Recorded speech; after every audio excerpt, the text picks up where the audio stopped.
Hello, this is Angela Anderson. Welcome to my channel, Thankful Art, where I teach acrylic painting tutorials weekly.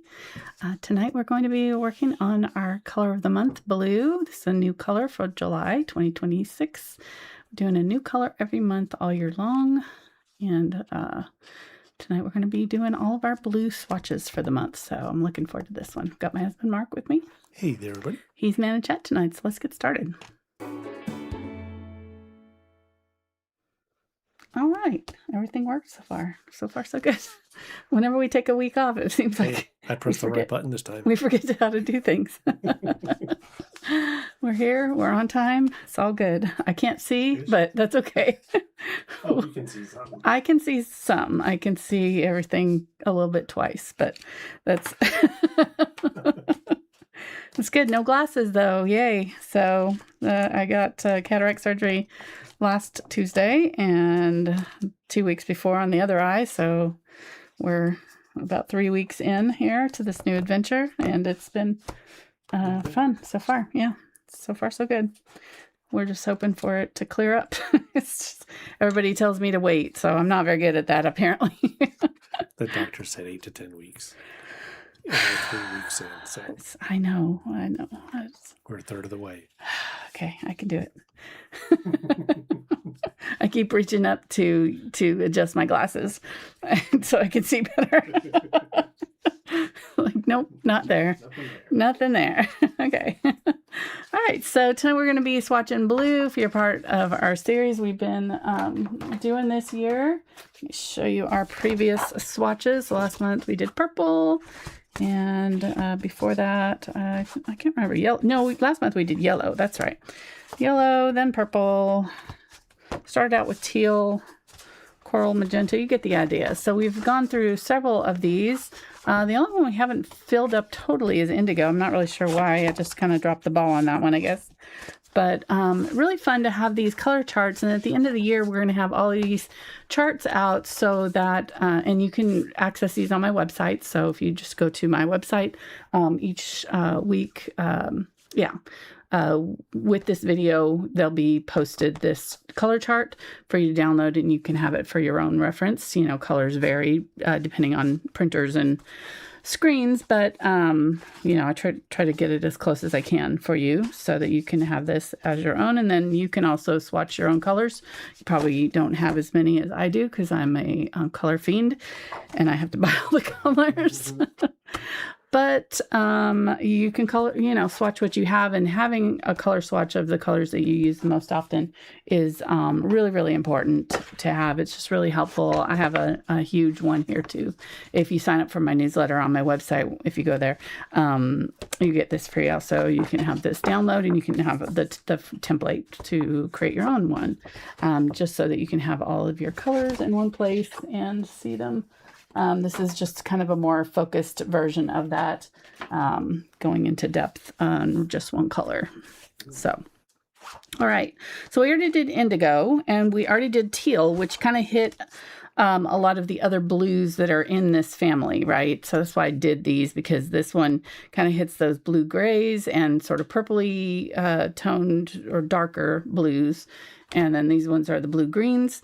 And so tonight we're going to kind of hit the ones right smack dab in the middle, starting with Ultramarine Blue, which is on the purple blue side. I probably, you know, it's in Payne's Gray, so it's close to these colors, closer on the color wheel to our purple side, Ultramarine Blue, and then a Phthalo Blue, which is kind of the one closest to teal. So those two together sort of make a true blue, but I usually have both of them on my palette. So we're going to be swatching those. I'll talk a little bit more about, you know, just warm and cool colors, color theory, and why I choose the colors that I do, and all of that. And we're going to mix them. So if you don't have the exact colors that I have, we're going to try to mix and match some of the colors, and also show you why you don't need to have all of the colors. If you just have a couple, a warm and a blue, usually you can mix all the rest pretty closely. So, all right, let's get going here. We've got lots to swatch, and I just pulled out a bunch more that I forgot I had. So I'm going to be adding those as we go. I think I'll just write them in as I go, though. So I was trying to get them all written in ahead of time just to save us time, so you didn't have to watch me do that, but I didn't get through all of them. So we're just going to get as many done as we can. And if we run out of time, then they don't all get done, but I think we'll be fine, hopefully. I may not do all the little Liquitex basics. A lot of them are repeat hues. So, you know, if I have a hue that is pretty much the same in two brands, I don't think I'm going to swatch all of my Ultramarine Blues in every brand. I have two of them there. And yeah, you get the idea. They're the same pigment, so they shouldn't change too much depending on the brand. Some do, some colors do look very different depending on the brand, like the Prussian blue and the Payne's grays were very different, but a lot of those were mixed colors. So when you get into mixed colors, the brands aren't faithful to a certain color. A lot of the times they have their own kind of version of the color. I find that in watercolor, like burnt umber is very different than the burnt umber that I use in this. I have yet to find a burnt umber in watercolor that acts the way the burnt umbers do in acrylics, which is kind of interesting to me. All the other colors are pretty much the same to me, but anyhow, it's kind of interesting how pigments do their thing. All right, so we're going to start out with Ultramarine Blue. This is probably my most used color. I have this on probably 99% of my palettes, you know, unless I'm doing something that's just not having blue at all. I usually have Ultramarine Blue. It is kind of one of the must-buy colors that I would say if you're going to buy one blue, I'd either get this one or Phthalo Blue. It is a true workhorse, and it makes my favorite gray. So we'll mix that up later, hopefully. And I'll show you. So that's Ultramarine Blue. The pigment is PB29 if you're writing those down. And oh, yeah. This one is Mangled Beyond. I tried to put it in my little crimper and it busted out. So now I have a big belly button hole in it that tries to ooze paint everywhere. So we're just going to try to baby this, and it is not cooperating.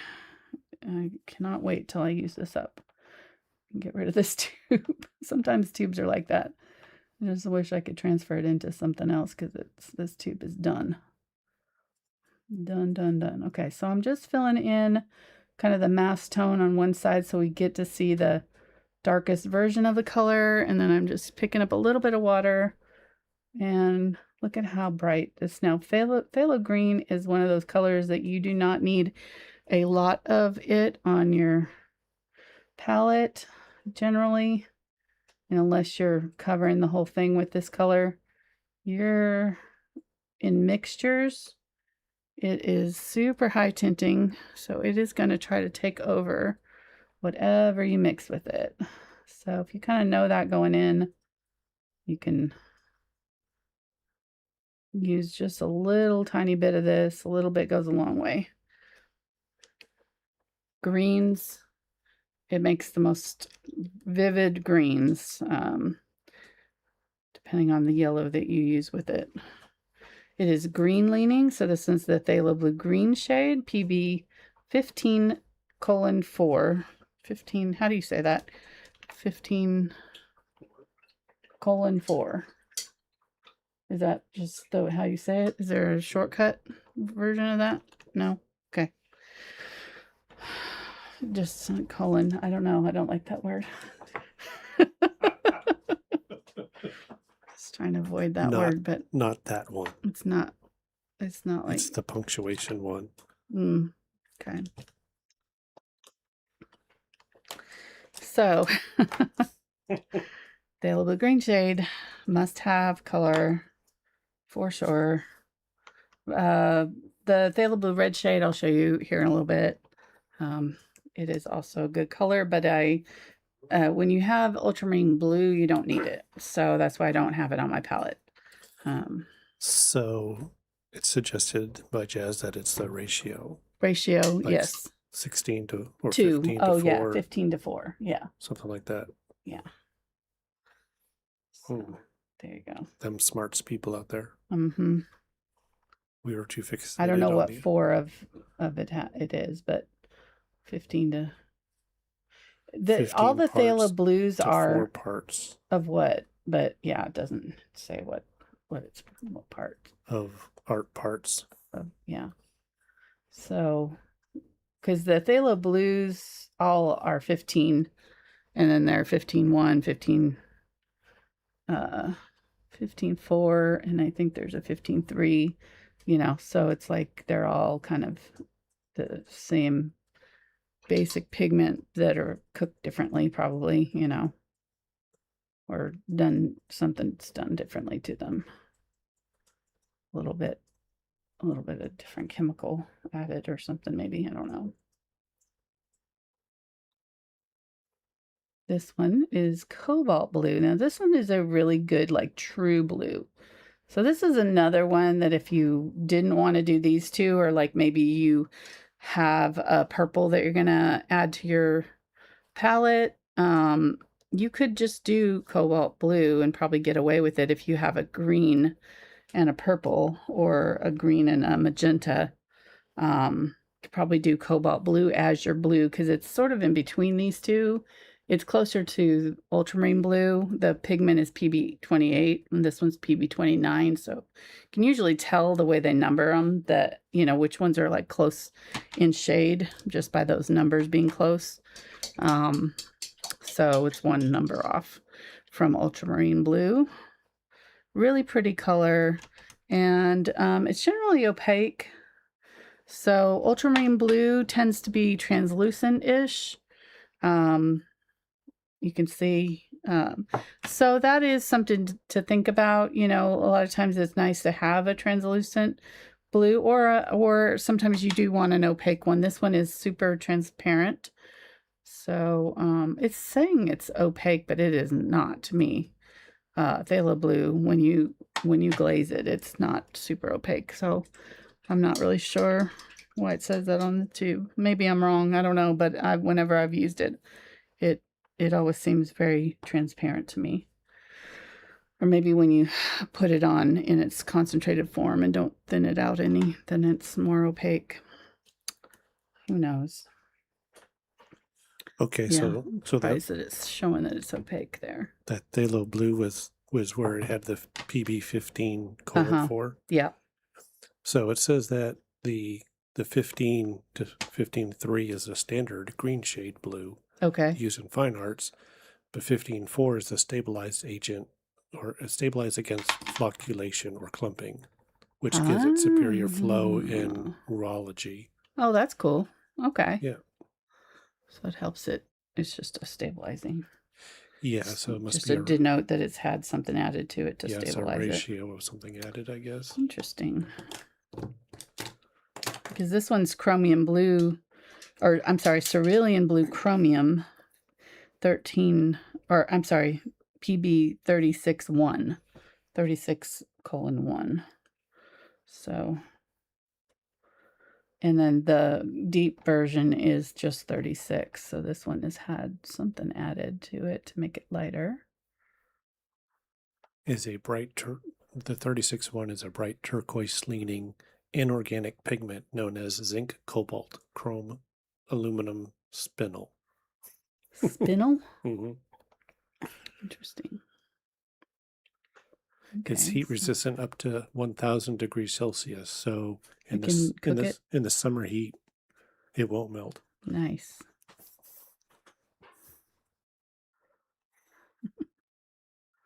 That's interesting.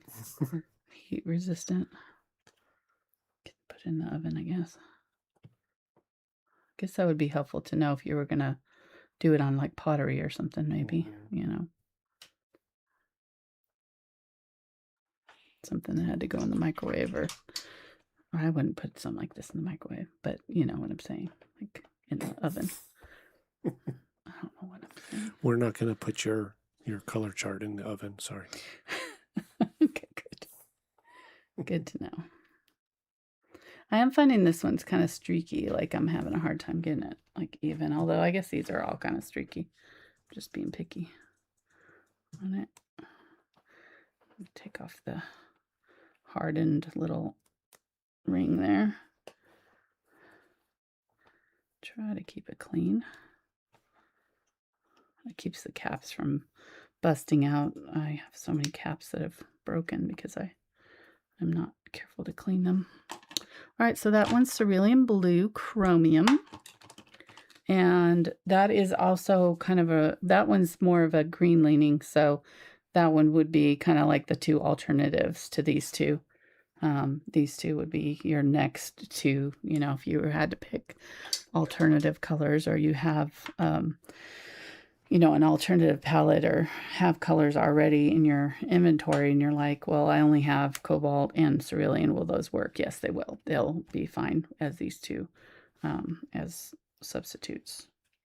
Do pretty much the same as those two would do. Probably don't want to dip into the actual paint. I'm going to do it into the cap. And this one is Cerulean Blue Deep. I'm going to just do my light version here. And acrylics don't flow like watercolors. So like if this was watercolors, I could do that thin wash of the light color and then just put the darker color and it would kind of flow in. But acrylics don't do that. I tried. It just doesn't work. They don't flow the same. I don't know if the pigments are heavier, the binder is heavier or what, but it doesn't quite do the same flowing. That one's really pretty. That one probably could be in our teal palette. It definitely is teal adjacent. Probably close to the muted turquoise or one of those. I mean, it's definitely more blue than, it's like a phthalo blue with burnt sienna added, kind of very close to that. Cerulean Blue Deep, and that one is the PB36 without the one added that's on the chromium version. Cerulean Blue Deep. How you doing, hon? I'm doing good. Yeah. Everybody enjoy their week off or the 4th of July, hopefully. I guess so. Come back with all limbs attached, all digits. Seems like everybody's typing okay, so yeah. That's good. Yes. Prices this year of fireworks were outrageous. Dumb. Yeah. I mean, I don't keep track of what we spent on individual ones over the years, but the one I bought this year, because they were so expensive, I could swear it was probably $30 more than what it was in the past. Easily, yeah. It's like, yeah. No. We like to buy the big boxes and just do it off because you don't have to do multiples. It just kind of does do it one and done kind of thing. Yeah, I always think about the year that the boys left, like the one year that I can't remember what Nathan was doing. I think he must have gone on a trip or something, because Nathan is our son that went to college and kind of stayed here. But our other middle son, he went off to the Army. And so once he graduated, he wasn't here very often in the summer. He's either on deployment or working or whatever. And then our son Spencer lived here at home. But for some reason, and so I'm not saying this story very good. So anyhow, at one point, once all three of our boys grew up and left the house, we had a 4th of July for a couple of years there when Nathan was still around and when Spencer was still around, that we did a ton of fireworks and just a huge fireworks shows. And Nathan had a friend that owned a fireworks booth, and so he would get a bunch of discounted fireworks from him, and they would get all their friends out here in the lawn and just do it up big. So we did that for a couple of years, and then the boys all kind of moved off, and it was just Mark and I, and we were like, well, we're not gonna spend all that money if it's just you and I. So that year we just were like, we're just not gonna do it. We're gonna watch the neighbors' fireworks, because the neighbors, all did fireworks too. And so we go outside and sit outside waiting for the fireworks, and our neighbors, literally that had just moved in like the year before, came out, and they had themselves and like 2 or 3 other people there, and they set up their lawn chairs on their front yard facing our yard. They were expecting the show. I felt so bad. Yeah. Oh my gosh. They were sorely disappointed. Kind of like us with Halloween last year. Yes. Oh my gosh. It was so funny. I just wanted to go over there and say, I'm sorry. We don't have We're not doing it. We're saving our money this year. Yeah. And so we've been kind of hit or miss. There's been a couple of times where we've done big things if the kids come down. But other than that, this year we traveled and went to see our son in Mississippi. It's just hard to stomach seeing $80 just burn away in a minute or two. Yeah. And that's it. Yeah. It's over. Ouch. Yeah, and there was a couple of years where we spent several $100s on them. If it wasn't for our grandkids, I wouldn't even have bought that one. Yeah, exactly. And I only bought that one because I knew it's one that we've known for years. It does really good. So yeah, it was okay. It was good. Okay, I forgot to mention this one. I was just talking about fireworks. What are you painting over there? All right, so this one was Ultramarine Blue. So this is the Winsor Newton version. This is the same as this first one. I don't really know. It probably didn't need to be swatched out because it is the same exact color. Okay, so this one over here that I swatched out while I was talking was Manganese Blue Hue. So this one is a color that they kind of tried to push for a little while in some of the golden sets. You know how they come with like these sets of primary colors, and they would have, a blue, a yellow, a red, and maybe, a brown and a white, and maybe another neutral or something. And for a while they were kind of pushing manganese blue as the blue, like that was in the sets. And I was like, just didn't understand why, because it's so light. Like it's too light to be, to me, I need a dark color as my primary color, because it's always easier to me to lighten it, than to darken up a color like this. Like, I don't know. Yeah. So anyhow, I don't think they do that anymore. Maybe there are still some sets that have manganese blue. It's not a bad color. It's just it's a mixed color. So it's not even a pure pigment. It's a hue, which hues don't necessarily mean it's a bad color. It just means that that for some reason, like alizarin crimson, they use a hue now because alizarin crimson, the normal color, the actual pure pigment color, alizarin crimson, was not light fast and had problems. So they've created like a dupe version hue. So anytime you see hue, it just means they've mixed the color to kind of replicate something. So manganese blue, this one is 15.4, which is the phthalo blue green shade, phthalo green blue shade, PG7, and zinc white. So, and zinc white is just a transparent white. So that's the manganese blue there that I was talking about fireworks when I was doing. All right. Next one is the phthalo blue red shade. So here's where you can see the difference between the two phthalo blues, phthalo blue green shade, phthalo blue red shade. Where's my brush? Oh, there it is. It's in the water. Yeah, so I get talking about fireworks. We have a lot of good fireworks stories. We had my kids will never live down some of the things they did. like the neighbors, setting the neighbor's yard on fire is probably the worst. And then almost the neighbor who was walking her dog and just walked straight through our fireworks display and acted like it was just a normal day. She did not care. She just walked straight through with, and the dog too. The fact that the dog didn't freak out. I didn't think about that until later. But yeah, to be walking your dog in the middle of the fireworks show. And it had fallen over, so it was going everywhere. It was coming at us. It came at the house. It came under the car. Like, we were lucky that year that we didn't catch our own house on fire, because that big old box had fallen over and was just spinning it. One of them came right at her, and she did not even flinch. I was like, she's been through some stuff. She has seen some stuff. She's probably special forces. Exactly. She caught it with her bare hand. Exactly. Yeah, she's like threw it back. All right.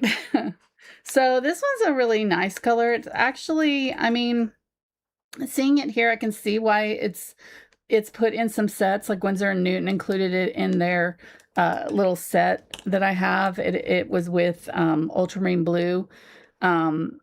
I prefer having the greener version of Phthalo Blue Green shade with the Ultramarine, because you can see how this is not that different. It is kind of like a really good true blue. Like, it probably is these two combined. Whoop, come on. Why is my camera is not focusing? Focus. There we go. I was moving around too much. It is really like a good, I'm trying to see what other green they put in with the sets. So they put in a Phthalo blue or a Phthalo green blue shade, which makes sense. So they had that PG 6, right? No. Oh, that's saying it's PB. I don't think that's right. But anyhow. What does it say? It's saying that Phthalo green blue shade on here, but then on the back when it says the pigment, it's PB 15.3, which is not right, because Phthalo green blue shade is PG 7. PB 15? Yeah, it's saying it's Phthalo blue 15.3, which is Phthalo blue. I don't know. Well, maybe a Phthalo cyan blue green shade is a synthetic beta form of the copper phthalo cyan. Right. Well, look up what phthalo green blue shade pigment is. I think it's a misprint. Phthalo green blue shade? Mm-hmm. Look up what pigment that is. But anyhow, these two together would make this. So it makes sense that they did this in their set, that they included this one instead of the phthalo blue green shade, and they did the blue shade in here. I don't know why I'm talking about this so much. Move on, Angela. Huh? Move along. Yeah, I know. I'm just going down a rabbit hole there. Phthalo green blue shade is PG 7. PG 7, yeah. Yeah. So it's just a misprint on there. That's weird. I wonder if they even know that. So I should write to them and tell them. Okay, so you're not saying phthalo blue green shade. You're saying phthalo green blue shade. Right. Okay, just want to make sure I did it right. Mm-mm. You artists have got way too many names. It's blue. We're done. Move on. My color crush would be a very simple video. One color. Here's blue. We're done. Thanks for joining us tonight. This is our blue. This is our red. We'll see you next week. This is our yellow. We're done. Exactly. We can mix all the rest with these three. Whatever. It's blue. All right. This one is Cobalt Blue. But it is the, I'm going to go ahead and do the Hue version with the regular version side by side. So I'll do Liquitex Basics here and Liquitex there. And we'll do the same color kind of side by side. I'll have to do the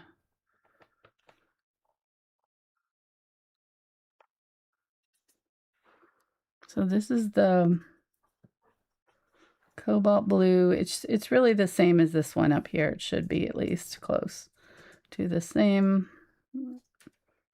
as the golden version. This one's the professional Liquitex version. And then we'll do the Hue version next to it. You can see the difference between the Hue that they use in their Liquitex Basics and the professional version that they sell separately.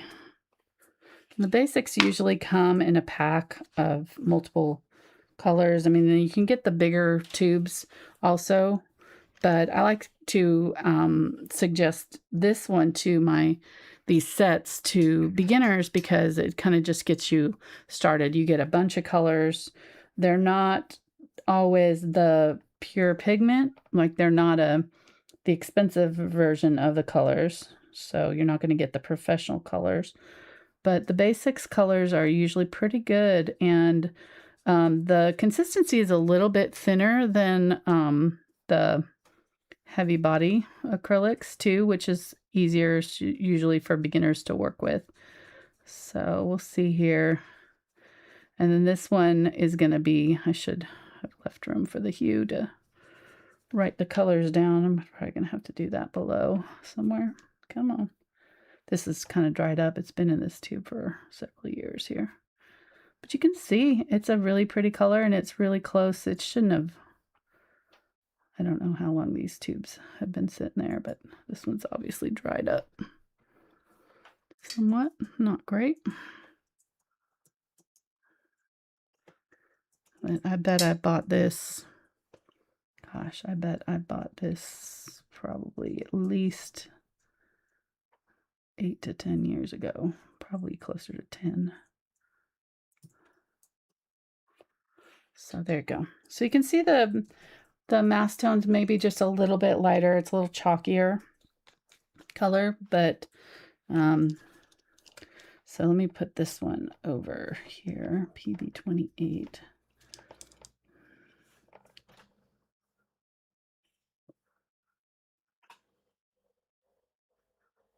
And then this one's the Hue. Is PB 15.3. So that's a Phthalo blue, and PW6, which is white. So 15.3 would be somewhere in between these two, and then white to get that. That's why it looks kind of chalky. Okay, so there's that one. I don't like doing that. That didn't look good, but that's all right. I mean, it's done now. Kind of doesn't make our chart look good. Just kind of ruining the aesthetic of the chart. Maybe I'm just going to connect them. We can just use whiteout. What? Use whiteout? Yeah, just use whiteout, cover it up. Yeah. Well, I need to...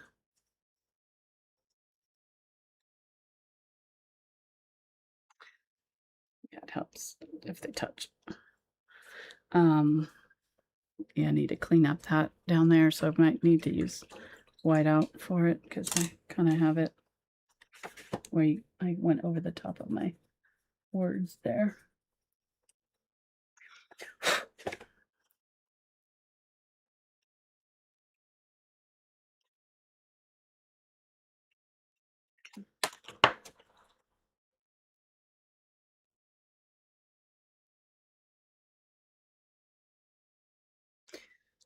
Okay, well, good enough. Let's move on here. And then we have Cerulean Blue with the Liquitex. So they're just calling it Cerulean Blue. And it is the single pigment PB36. So it should be, it should be close to those two. This one's another really old tube, but this is the professional version. And I think I do, okay, so this is the Liquitex version. I do have the Matisse version that I'm going to do over here, and they're both the same pigment, so they should be fairly identical.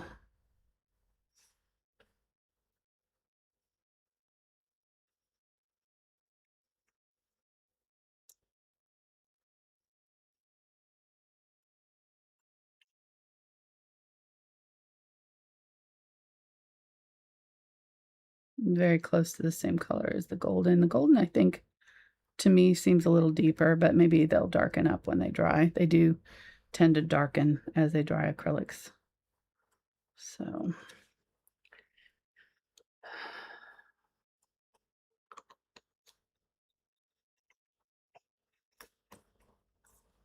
all right, and so this is the Matisse version that I have that is in the fluid version. So I have to probably just get it out of the cap.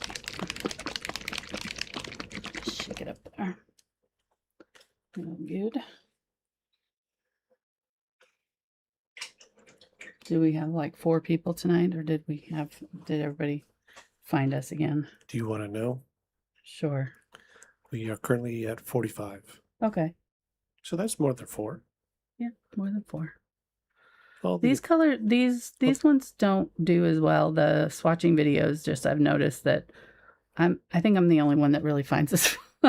Me and the 45 other faithfuls that are here tonight. Well, our close family and friends are all here catching up with each other, That's saying right. hi. It's a good tight-knit community here. This is the kind of video that is not that exciting to watch unless you need it. And then you're there, unless you're like, what blue, what, it'll be a good reference one. Okay, so that's cerulean blue. That one, Matisse's color is closer to the golden version, a little bit deeper. Right. Just toss those off to the side, the ones that I've already done there. Got a messy workplace tonight. Cerulean blue hue. So this one is the like, this would be like the Liquitex Basics version of the, it's probably very similar to the Basics version here of the Liquitex.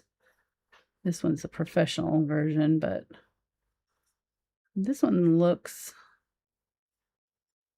like I think I used, well, you can see that I've used this one a lot. So this one I think it's really old, but it is kind of what I think of as cerulean blue. When I think of cerulean blue, this one's what comes to mind. It's actually, I think, prettier, more vivid than some of these pure pigment colors, just in my opinion, but it's because it's got phthalo blue in it. Or, oh no, actually this one's got phthalo green and ultramarine blue. So it's, but this goes to show you that you don't have to have the, all the colors to get something very similar. You can mix it. So I'm not going to do this one. I'm just going to assume that we know it's going to be similar. Probably the same exact formula, only maybe.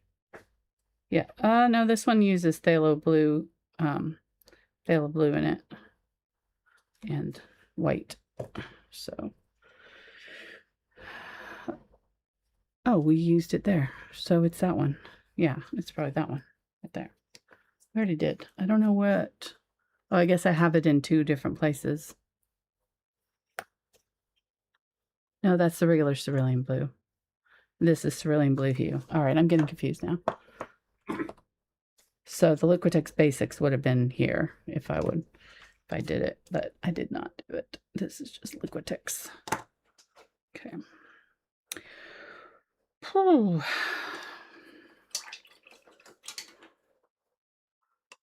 Okay, we're gonna have to try to remember to do our mini brands. See what kind of painting we get tonight. So y'all don't, in chat, don't let us forget. Yeah, I've already we forgot last month. I already asked them to remind us. Thank you. So each one of us have a ball to remind us. Now Yeah. we've asked you guys. So hopefully the collective. Hopefully between all of us, we will remember. I just get going at the end there and just forget. Okay, so this one is a color called Manganese Blue Nova. And it is a Holbein acrylic. I don't have very many Holbein. It's kind of a new brand to me. I got, kind of went down the rabbit hole when I was looking at gouache, and they were saying just get the acrylic and add matte medium to it because it is the same as the gouache basically, but they charge like a whole lot more for their gouache than they do acrylics. So I've been kind of still playing with my watercolor and gouache and stuff off to the side. I don't do videos with it because I've done a couple of videos, but they haven't done that well on my channel. I don't think people want to see me doing acrylics or doing gouache and watercolor. They're here for the acrylics. So I haven't pushed it. I don't want to force people to watch, just because I'm into it. It's like, you're going to watch this. You're going to go along on this journey with me, whether you like it or not. I mean, they choose to tune in. That's true. Well, they are here tonight, the few faithfuls. It's not like we go to their house and duct tape them to their chair and make them watch. You would think some of the comments that I get that's what I'm doing. You have some superpowers then. Exactly. So this one is a single pigment. This is actually manganese blue, I guess. I don't know what the pigment is that they're using there. I'm guessing it's manganese because it's just a single pigment PB15 that they're using. Well, PB15 would be like phthalo blue, so it must be related to phthalo blue, or maybe it's a different kind of phthalo blue that they're, I don't know, but PB15. So there we have it. That's the Holbein, and that one is way brighter. Like this one is neon. It says it's fairly good light fast rating, which sometimes when they get like super neon, I get suspect that maybe they're not gonna be light fast, but that one has a good rating. So maybe a good contender to add to the palette. It's kind of a nice like light blue, but it does, you can see how those very transparent colors can be very streaky and hard to get to lay down evenly. This one is Cobalt Blue Deep. Is it raining out? Yes. Oh, wow. I didn't know it was going to rain today. Interesting.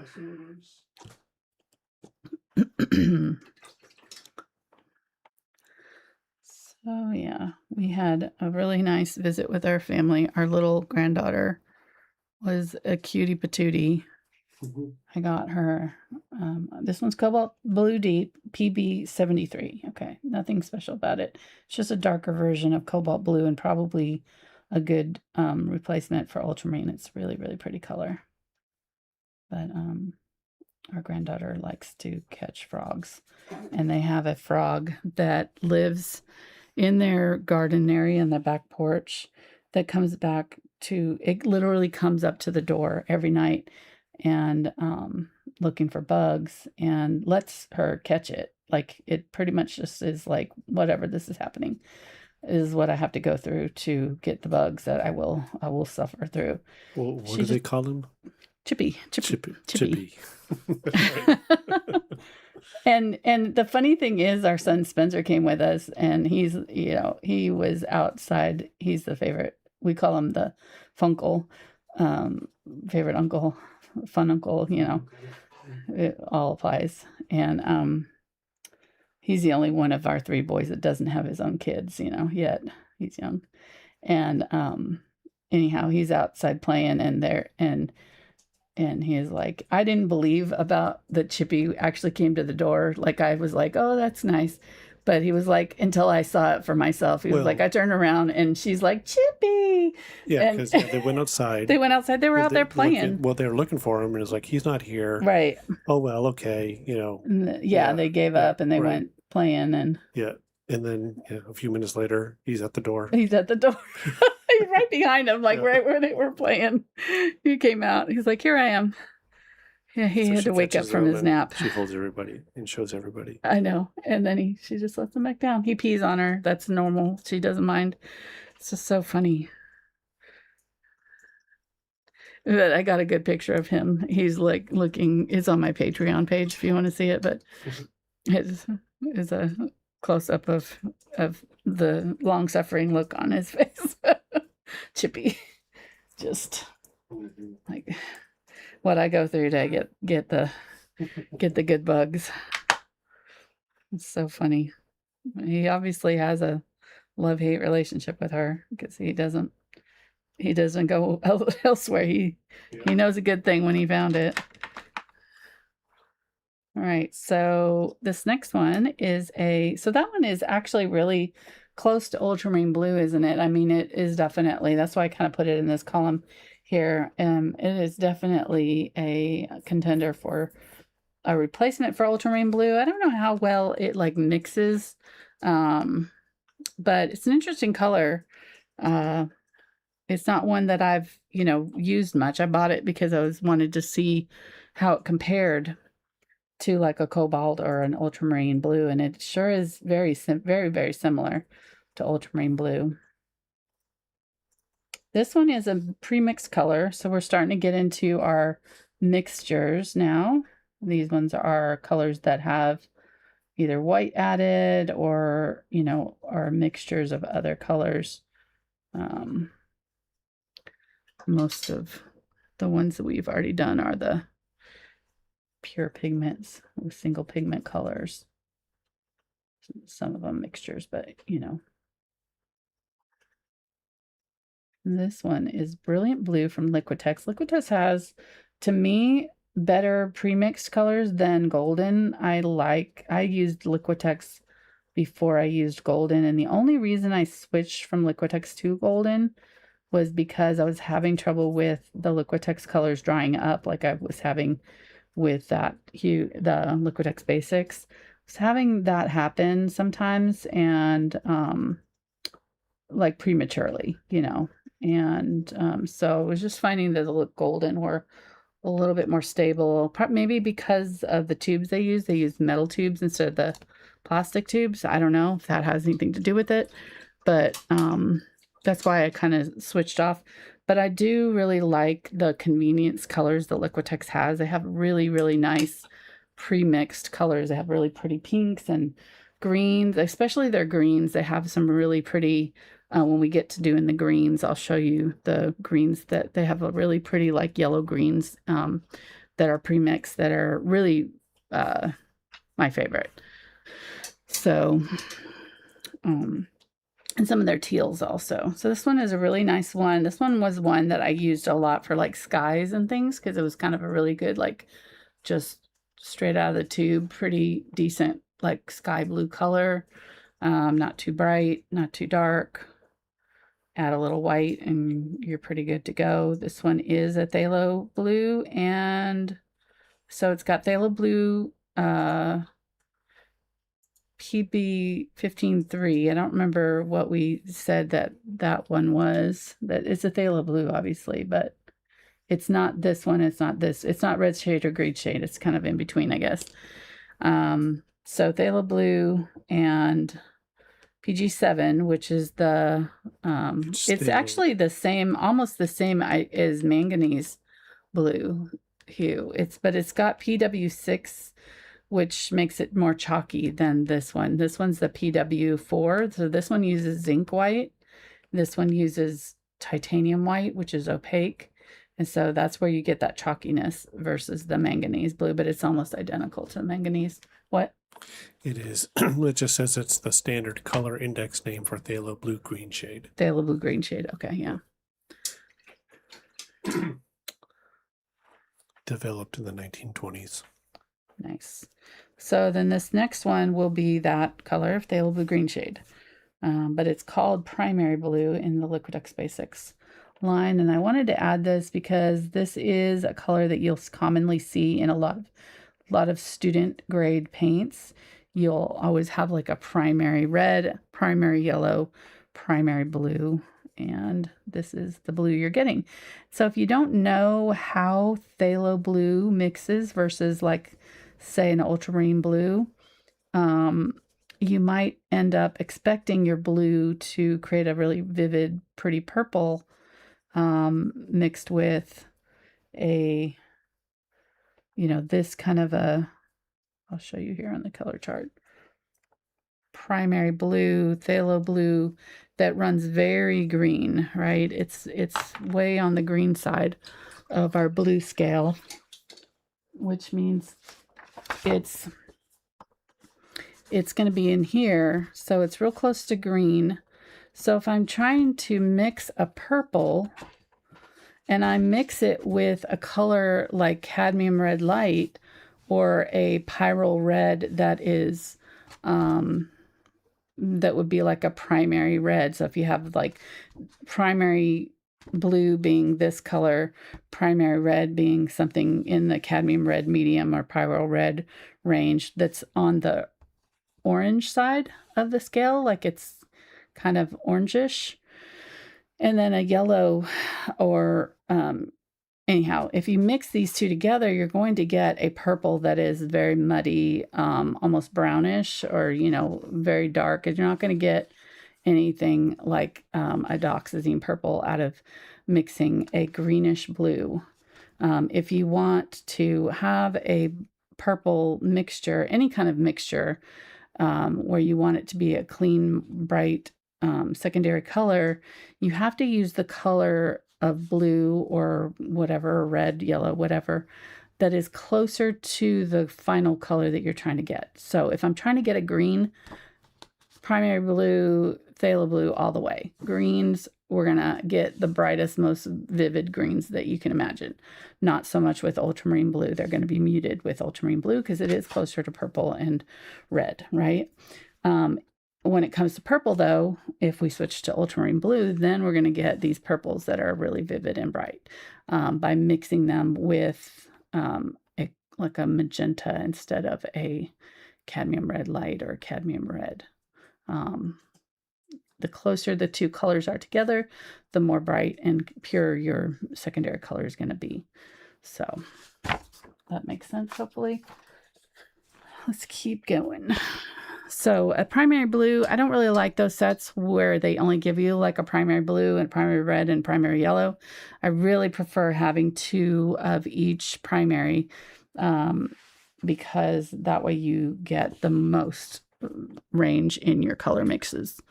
It's going to be almost impossible to get a really bright purple with a primary blue or a phthalo blue in this case. Which is what the pigment is here. Okay, another intelligent person is wanting to know. Yes. Is there a color that is just blue?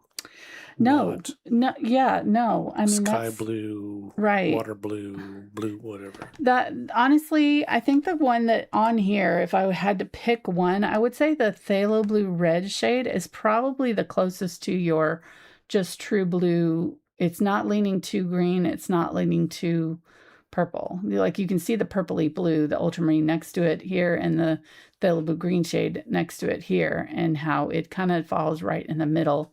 It's not leaning one way or another. So I would say that one would be one, which is interesting to me because, like I said, I don't generally have this in my palette. So if you had to pick one blue to buy, that one would probably work as long as you had like the phthalo, like they've done in this set where they've put it with the phthalo, a phthalo green that has the blue shade. So you're going to get a turquoise when you mix this one and this one together. You get that turquoise color because that's another color that is hard to mix if you don't have the right blue. You can't get it with ultramarine usually. So basically, when we say red, blue, green, it's up to each individual person to say, when I see that is blue to me. Mm-hmm. But it could be a different shade or tone, could be what blue is to you. Mm-hmm. Okay.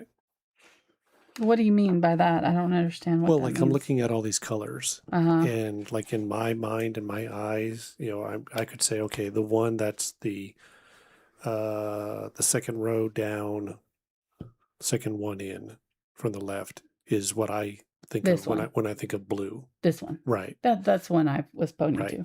And then somebody else may say, well, when I think of blue, it's the first row, third one in from the left. kind of a thing. Right. I mean, but they're technically when have you're a deeper name than just blue. when you're I'm just looking at how they're leaning and how they're going to mix, how if they're leaning really purple like that, then you're going to have a hard time mixing a clean green with it, Okay, so I'm going to become famous by establishing what is blue, what is red, what is green. Michael and I are going to team up and we'll be remembered forever. That's what Pantone did their thing. I just watched a really interesting documentary about Pantone. Can't remember what it's called, The Man Who something. It was very like it was pretty funny because the daughter in the documentary about her dad, she was like, this seems pretty egotistical, or something. Like, it was pretty funny because he was basically, patting his own back about, how he created the Pantone system. Rightly so. It's pretty amazing what he did. But basically, before he created this charting system that was universal, each printing company that had their own inks for sale would release charts of their own. And when you did an advertisement, say for lipstick, he was using the example, they would send them the actual physical samples of the lipstick, and he would have to color match based on that exact lipstick color. And then he would have to print out just that one little, so, a chart, say, for the store that showed, 26 versions of red and pinks with the names of all the lipsticks. He would have to print out those charts one at a time with the color that he hand mixed, pre-mixed. And there was really no universal way of just for the company that, sold the product to match up their product to a card. And like they do now with the Pantone card system, they can have that card that is the exact Pantone color of their lipstick and say, okay, the printer, please print me this, for that lipstick color, basically. I don't know if that makes sense, but it was very interesting. And it was a problem that he saw that he solved, and made millions doing. Billions, probably. I don't know how much, but a pretty cool, interesting dude. Okay, this one is a color called Azurite Hue. Azurite. I'm not sure if I'm saying it right. Azurite. Like azure. Azurite Hue. And didn't leave myself room to write. And it is PW4, which is the zinc white, and PB15, which is, or 15-1, which is the phthalo blue red shade, and PBR7, which is, I believe, burnt umber, right? I should know this by now. Yeah, burnt umber, burnt sienna, both are the same pigment number. So it's like a dulled down version of the phthalo blue red shade. Is what that is. It's really, really pretty color. It's pre-mixed. I just my tube is messed up, and it is very transparent, and I found it hard to work with because of that.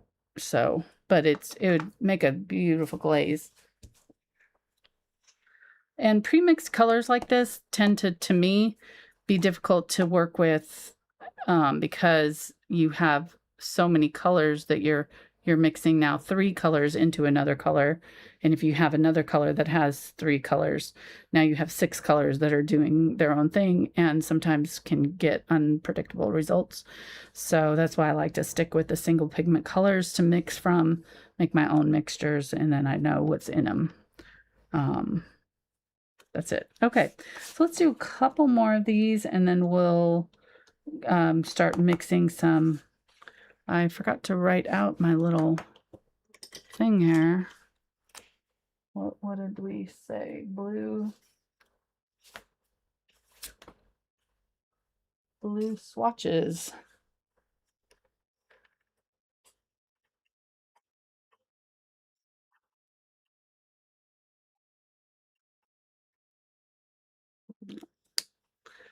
My handwriting's not the best. I used to have much more careful handwriting, you know, when we used to write letters and have to write essays by hand and all that stuff in school. And now it's so, I'm so lazy. Just like slap it on there, you know. Okay, this is an interesting color from Charvin called Ultramarine Blue Deep. So I'm kind of curious if it's close to the ultramarine blue over here, or what pigments it had. Oh, shoot. Yeah, some of the, like the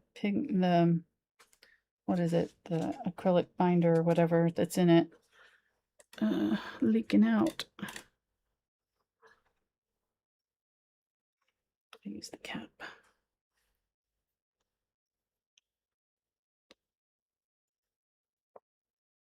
Squeeze it a couple times to get it up in the cap there. Okay. Oops, there we go. A little too effective. Okay, so let's see what we got here. Oh, this is pretty. Definitely. Really pretty.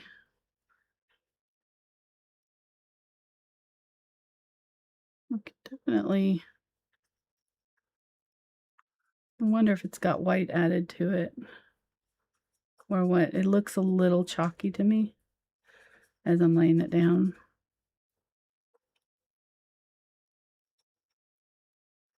Like when I thin it out here, it's kind of losing some of its vibrancy. It looks really bright here in the darkest tone. You know what we don't have here is the Indian Throne. I'm missing the Indian Throne blue, which is was on our indigo. I mean, it's definitely not, but it reminds me of Indian Throne. I wouldn't be surprised if that's what they used for the pigment, or if it's just ultramarine.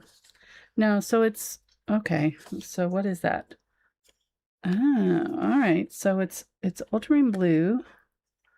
So this one is ultramarine blue deep.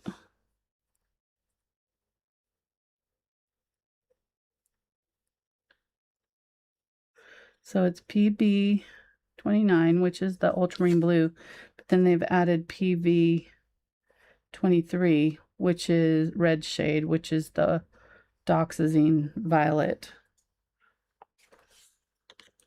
So it's like a purple that they've added to the ultramarine blue to get that. So that's interesting. Okay, so there's the Charvin. I'm not going to swatch it because you can see that it's the same color there. So the Charvin Phthalo blue red shade. I have a pretty good sized bottle of that. I need to keep that, use it.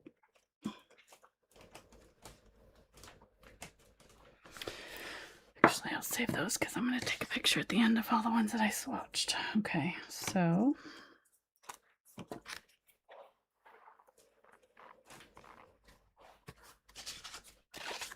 and that one was Charvin. I'll put the C right there for Charvin, and I'll do later. I'll make myself a little legend down here where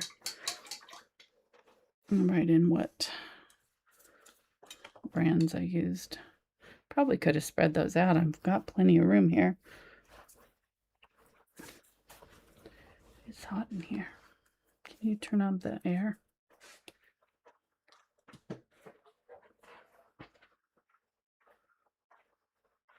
Okay, so actually I think I'm going to save this one because I want to do all of my purple blues all in the same area. I've got 4 different purpley blues.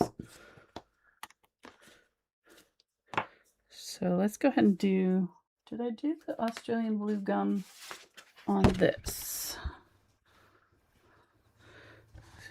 I noticed this after I did this chart, and I think I decided to use it on this instead of the teal, but I bet it could kind of go either way. So this one I think is going to be pretty teal, but I'll put it here at the end where my manganese blue is. This one is the Australian Blue Gum, and it is white, phthalo blue, and black.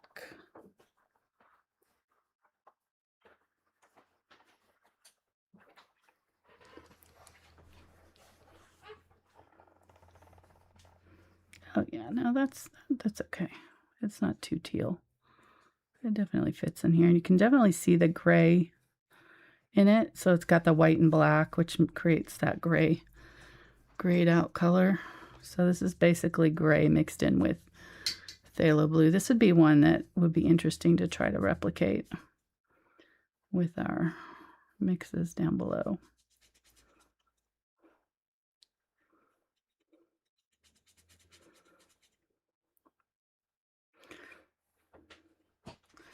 I think at the end of this series, and I wish I'd started it when we first started the year, because I think it would have been good to have done it all along, but I didn't think about it until just the other day, so it's too late. But I want to do some sort of a chart where we mix all of the colors, like all of our main colors that are on my palette, and do a color chart, because it's been several years since I've done one. I did one years and years ago on my channel with some colors that were sent to me by I think it was Deco Art. Sent me a set of basic colors, and I did a color chart where you mix each color and make a little block for each color. And I feel like we need to do that with once we get our like main palette colors done and decide what colors we for sure want on our palette. And then that way we can kind of see the kind of mixtures you can get with each of the colors. All right, so this one is Matisse, and this one is called Australian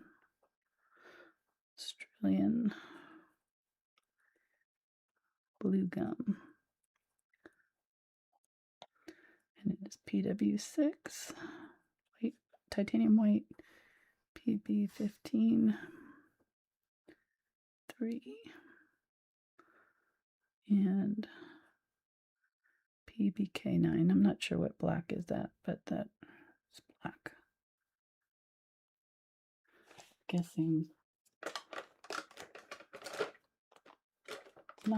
it's not carbon black, so maybe it's Mars or bone black. Which number? PBK9.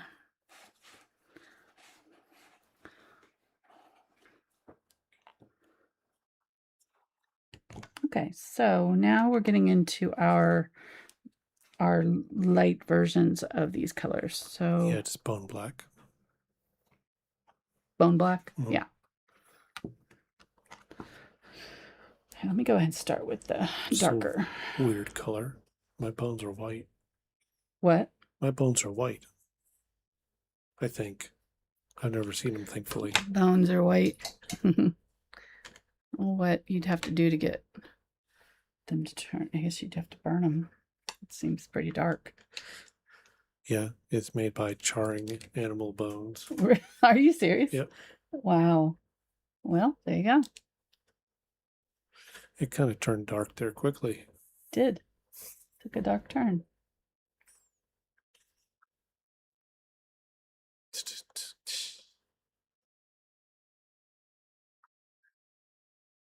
Alexander Blue. This one is, all of these next ones are pretty much going to be the same pigments in different quantities. So PB29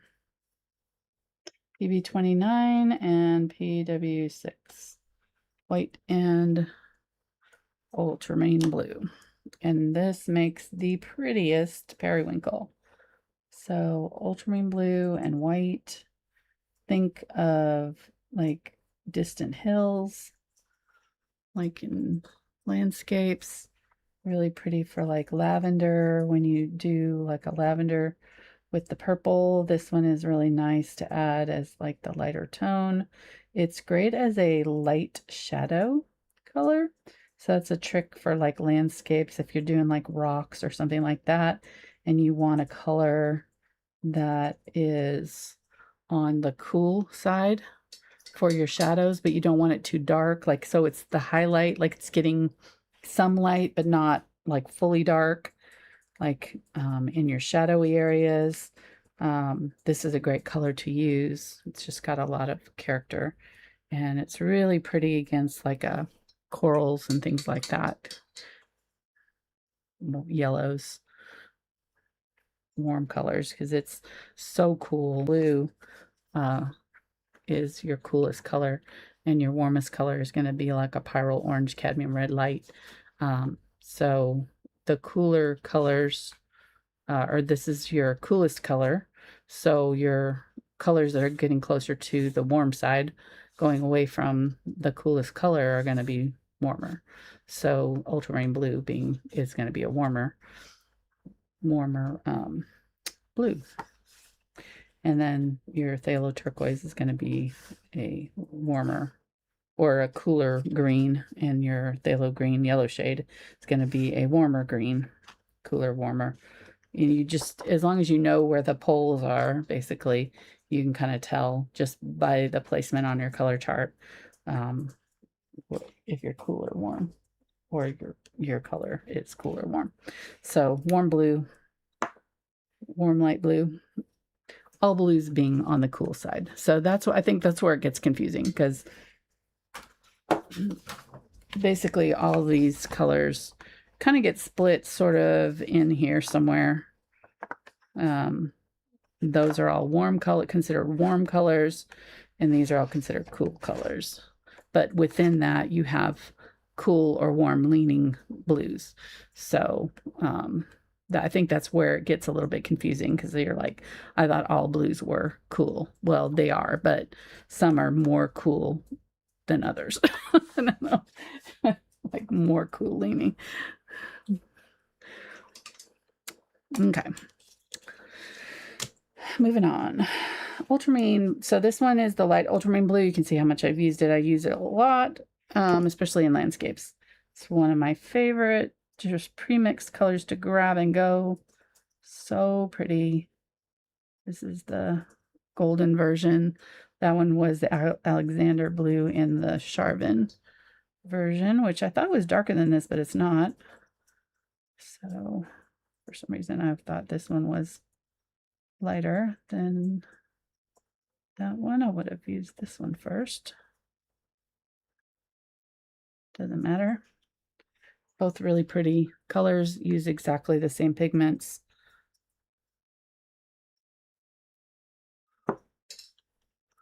Whoops.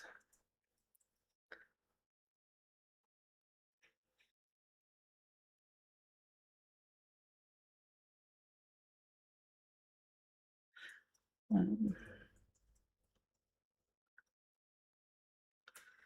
right, then let's go ahead and do. Sorry, I was explaining something to someone in chat. I missed your prompts. What prompts? I don't know. I had a feeling like you were expecting me to comment on something you were saying. No. Okay. It's fine. I could hear you typing over there. But Chet says, I heard her look at you.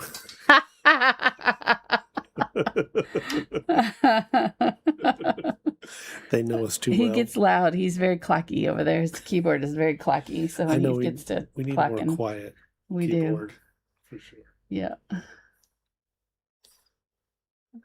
I just get, I'm one of those. What you doing? What are you doing over there? Who are you talking to? You're leaving me out. I'm feeling some FOMO here. I was explaining to somebody how to use the color selector in their Photos app on the iPhone. So they could go to a photo and use the eyedropper to select. Yeah, that's a good tool to. Yep. It's a good little hack if you know. And you'd be surprised at what some of the colors are.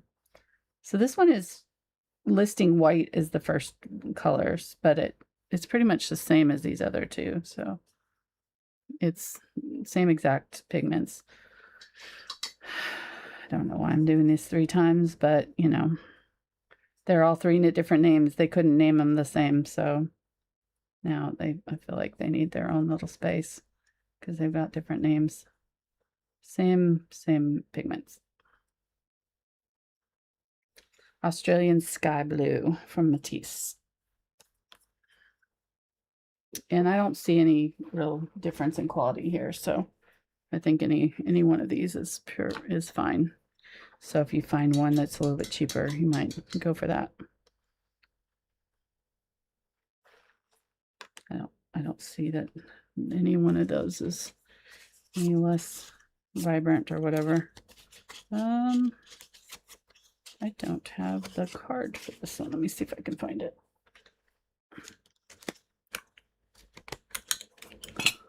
I made, just ran right to it. There we go. Okay, so this one is called Provence Blue. A little bit different. It's more pink. You can see it's got, and it's a little bit lighter. So it's the, it's got phthalo blue and the violet red shade. So it is this plus white. So this color, this deep ultramarine blue. No, it's not actually, because that one didn't have, that one was PB29. So I take that back. This one is phthalo blue red shade with violet and white. So this is the Dioxazine Violet PB23 RS. So Dioxazine Violet, which I guess would be probably close to Dioxazine Purple. I don't have my violet swatching chart out. That is why we've done this though. So it's a little bit easier. It looks, wow, look at that. It looks almost identical to that. That one was Ultramarine Blue, Dioxazine Purple, and white. Man, that's a dead ringer, isn't it? It's crazy. PV23 is Dioxazine Purple, so makes sense. Phthalo Blue.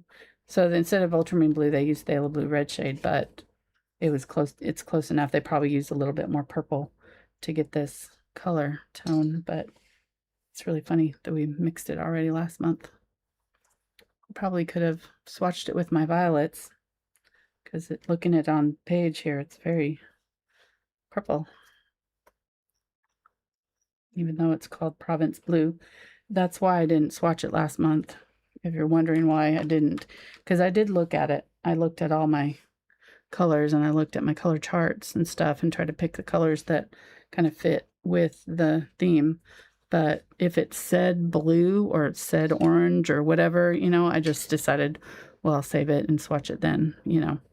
So that's why it's being swatched today with the blues. So that's a Charvin color Provence Blue. Very pretty. PW6 white, PB15-1, Phthalo Blue red shade, and PB23, which is the Dioxazine Purple. All right, we are getting there. Pretty soon once we get done with swatching all of these, then we'll do some mixtures. And then we'll save this last row or two for when we mix as we are going in our tutorials or later on this month. Okay, so this is one of those pre-mixed Liquitex colors. When I was saying that I used a lot of the Liquitex pre-mixed colors, this is one of my favorite pre-mixed Liquitex blues that I used a lot. And this was also along with that brilliant blue. This one was one that I used for skies. Light blue permanent.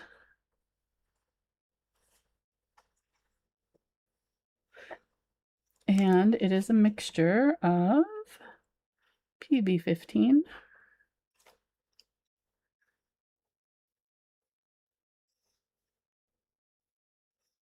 PG7 and PW6. So basically same exact almost as this brilliant blue, only probably more white.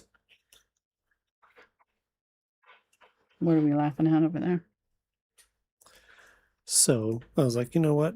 I need to get a silent key keyboard, right? So I Google silent keys, yada, yada, yada. Several articles say that the Logitech MX keys, key S is the best silent scissor. All right. Well, then I look it up on Amazon. Okay, it's $130. I'm looking at the pictures. And I'm like, wait a minute. That's the keyboard I'm typing on right now. Yep. Yep.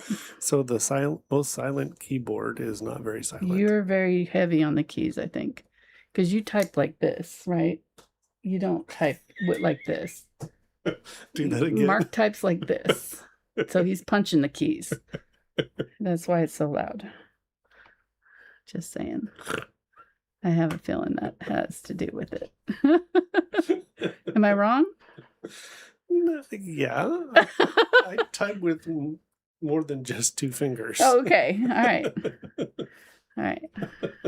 I'm stand corrected. You type for a little bit. I'm going to look over there. I'm going to take video of you typing. And we'll see who's right.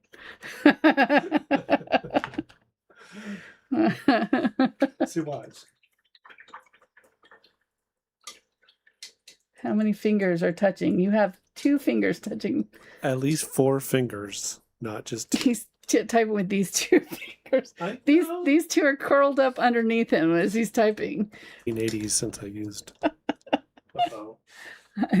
Since you what? We just lost. It was back. YouTube just kind of cut out there for a second. Oh. It's like, what did I touch? Nothing. It's back.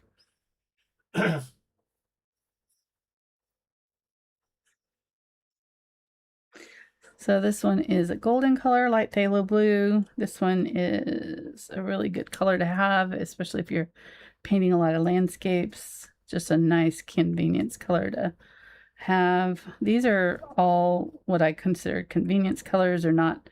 They're ones that you will have, you will be able to mix yourself. But if you're doing something like a solid background where you want to go back in, you know, fill in this color solid in an area, then having this pre-mixed color makes sense, because it just saves you time, and you know you're gonna have the exact hue, you know, even though it's only 2 pigments, can still, because acrylics dry a little bit darker, can still be tricky to mix the exact color. So that one is phthalo blue, light phthalo blue and gold. Okay. And then this last one here is a color called Linen Flower. And it is the same, well, it's actually phthalo blue red shade with white. So it's still a little bit different.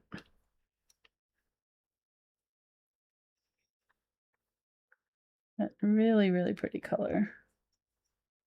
This again is one that, you know, if you were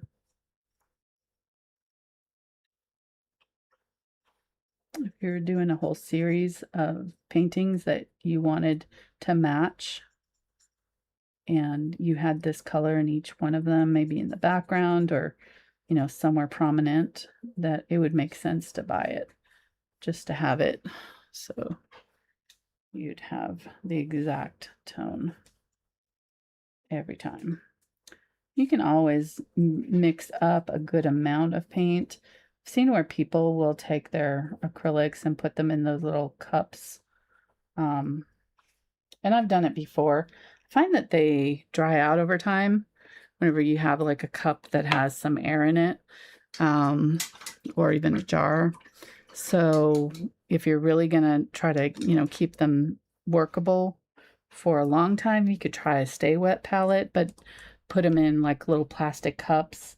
Lay down like a little bit of paper towels in the bottom of a Tupperware tub or something, and have those little cups in there. You could have them open and then lay your lid on the top, and just every now and then spray them down with water to keep them moist, and that will last you weeks. I used to do two paper plates, I would use, well, not paper plates, but foam plates. Use foam plates that are non-porous. Put your paint out, and I would use those to paint. And then when I, wanted to stop for a while, I would take another foam plate and kind of cup it over the top, upside down, so that it had a little air pocket in there, and just spritz it with water real good before you put the lid on, and then you could stick it in a gallon bag, and those fit perfectly in a little gallon baggie, Ziploc baggie. Get as much air out as you can, and sometimes you could even put like a wet paper towel in the bag to help keep it moist, and those will last for over a week or more too. So there's ways of, if you do pre-mix a color, you don't want to go out and buy one. Just mix a good amount of it, and then you can keep it stored in one of those Tupperwares. The key is to have like a little bit of moisture or wet paper towel in with it, not on it, but in to just keep the moisture in there longer. And what about the hack of leaving pennies in there to help keep it from molding? Well, I don't know about that.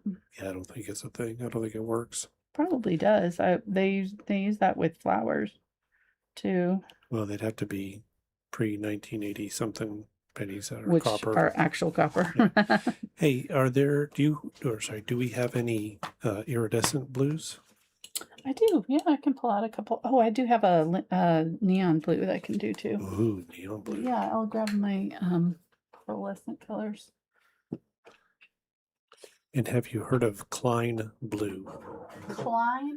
Yeah, it was a very bright blue, first mixed by a French painter, Yves Klein. I don't have that one. Yeah, I don't know if you can buy it.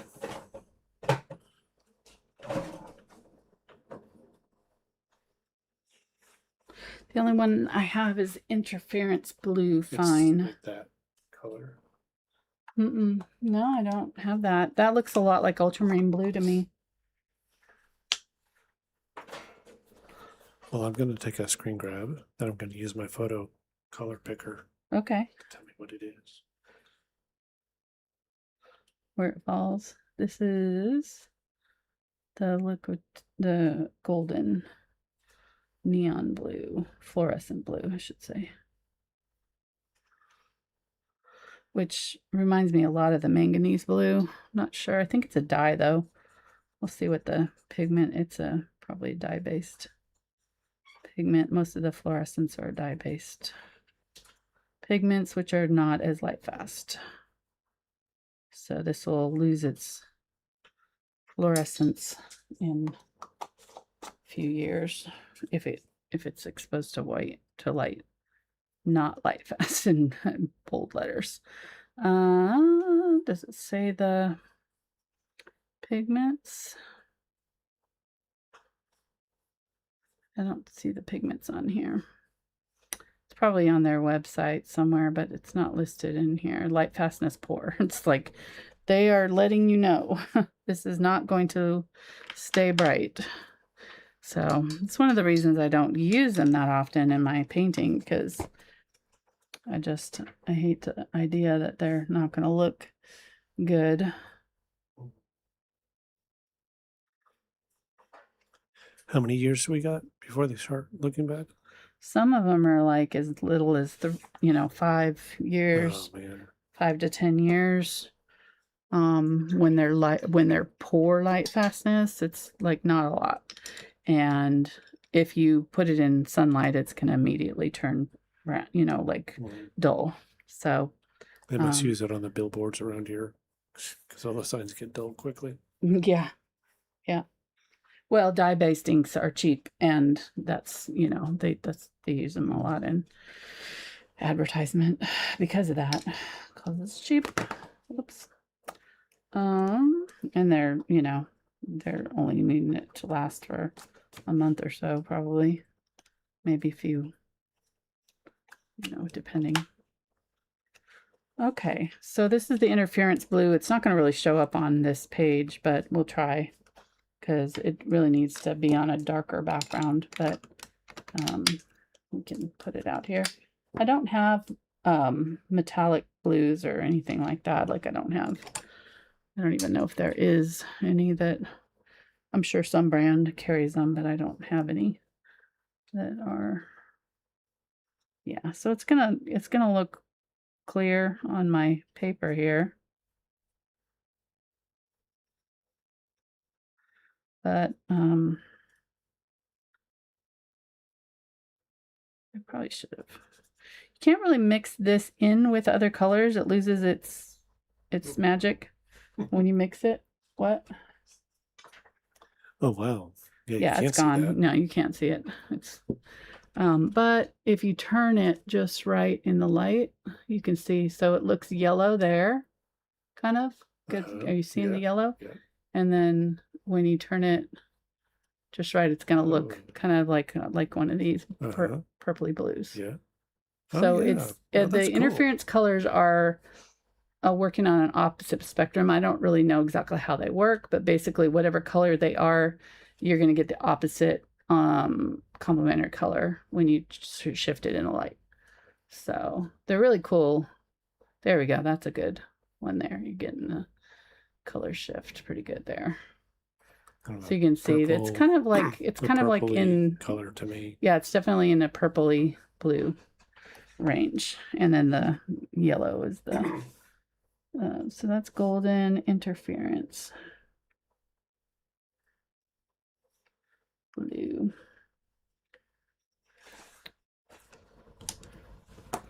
So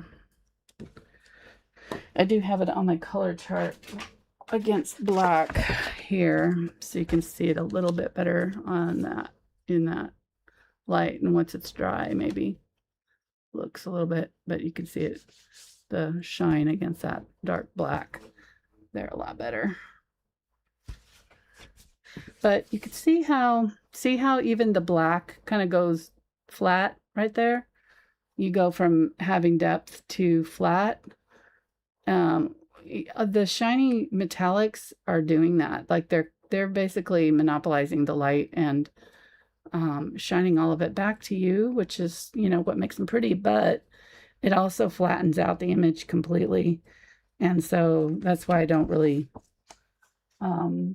use them a lot either, you know, because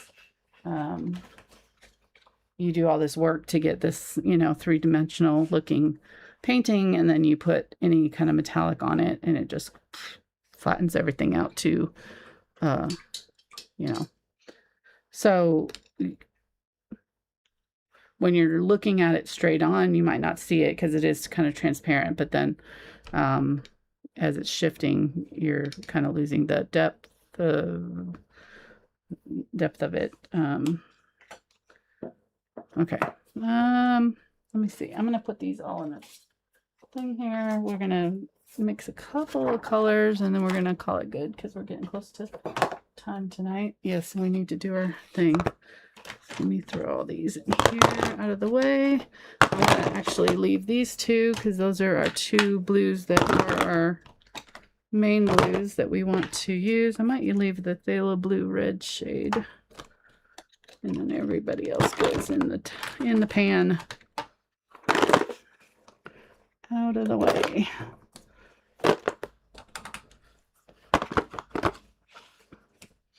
Okay.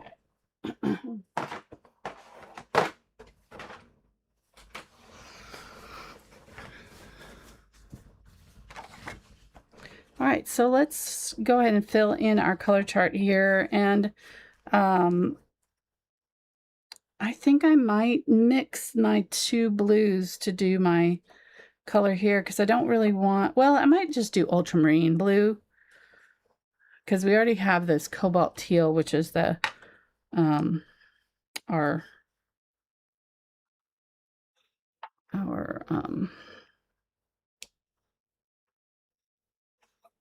like substitute for the teal, the Phthalo blue. So put these two out, Phthalo blue and Ultramarine blue. And I think I'll use the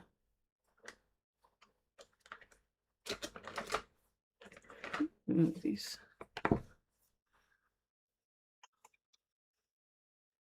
Lights are starting to flicker.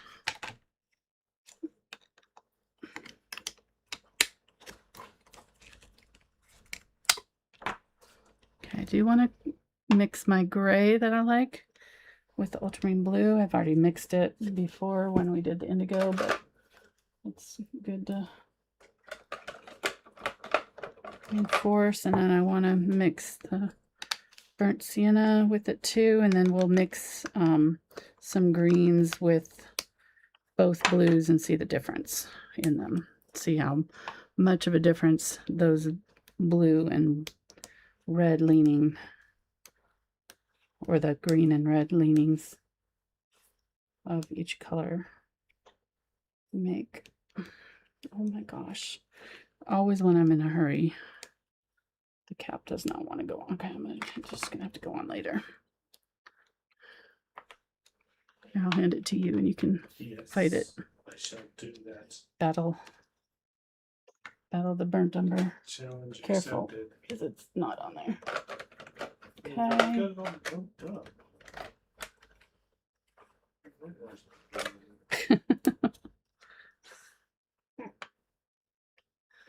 All right.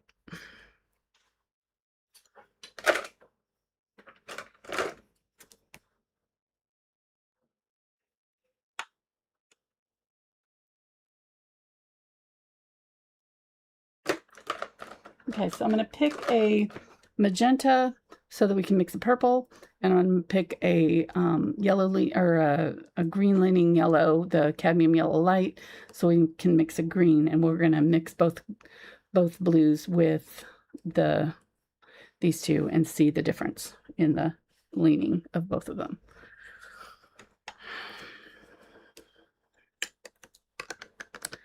I'll put out some white.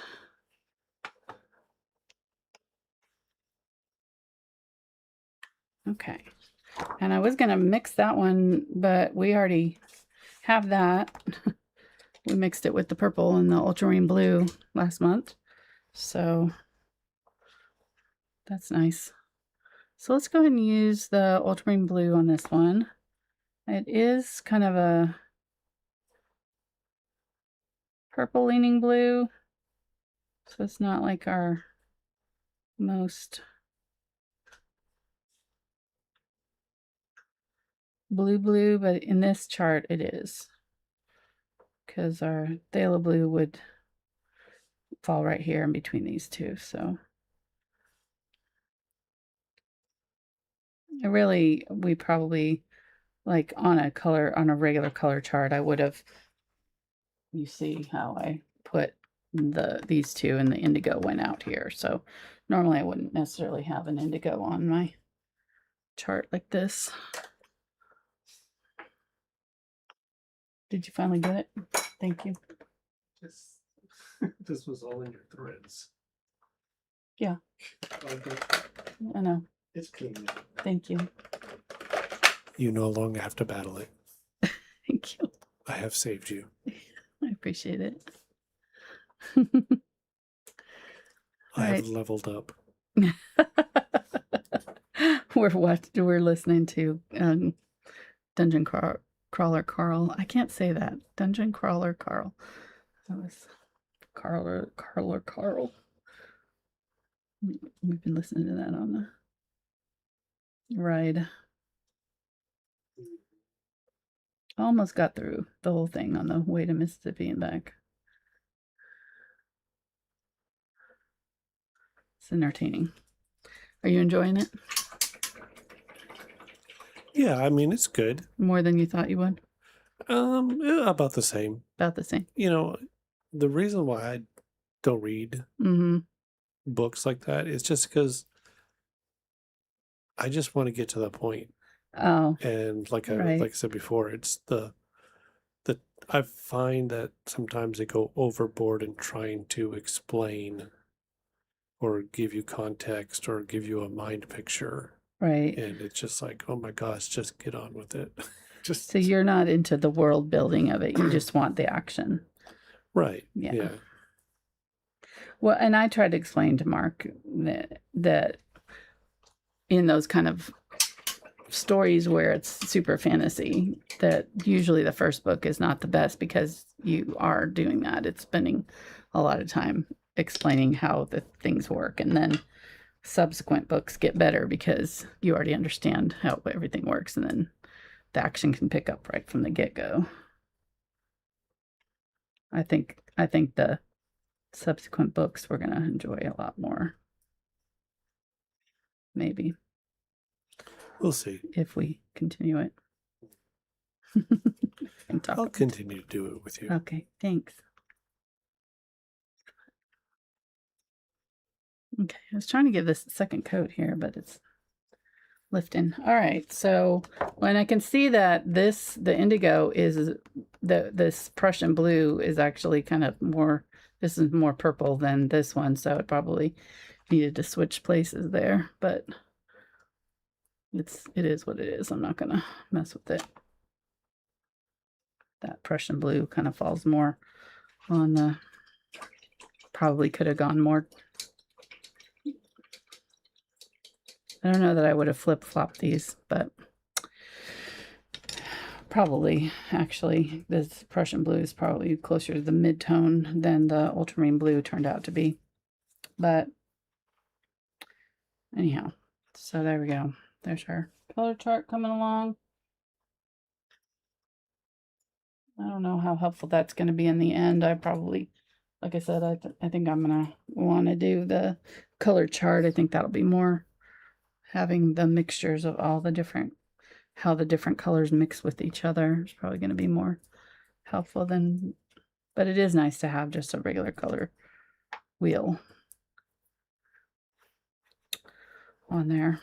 We may make another color wheel with more like this one, you know, too. Just trying to make it cute, but didn't really leave room for everything. All right, let's keep going here. All right, so we've got ultramarine blue, and I'm going to show you. Oh, I didn't put down my colors there. Let me do that real quick. Well, we already know this one is this color, so I'm not going to bother that. But this one is phthalo blue and, or I'm sorry, ultramarine blue and black. And it is our Prussian blue. Or no, not our Prussian blue. What am I talking about? It is our Payne's Gray. So this is what is in Payne's Gray. So Payne's Gray is a great color to have if you know, use a lot of this. I mean, some people find it really helpful to mix because it's already, you know, it's softer than black, so it's not as harsh maybe, but to me it's so easy to mix. Like I don't find it one of those that it makes that much difference if you mix it yourself. It's, you know, they're all gonna be the same. Like it's not that hard to mix it. It's pretty foolproof. So this one is UB plus carbon black. See back B.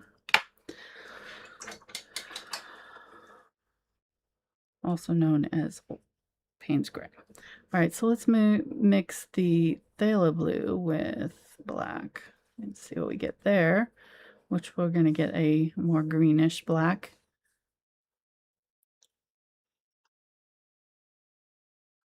Really pretty color. This actually brings out so much of the green in it when you mix it with black, which is interesting to me because when you mix black with the yellows, it turned it green too. But look at how green that phthalo blue is now with that black. You can see the difference in that purple tone with the blue versus the phthalo blue as you're mixing them.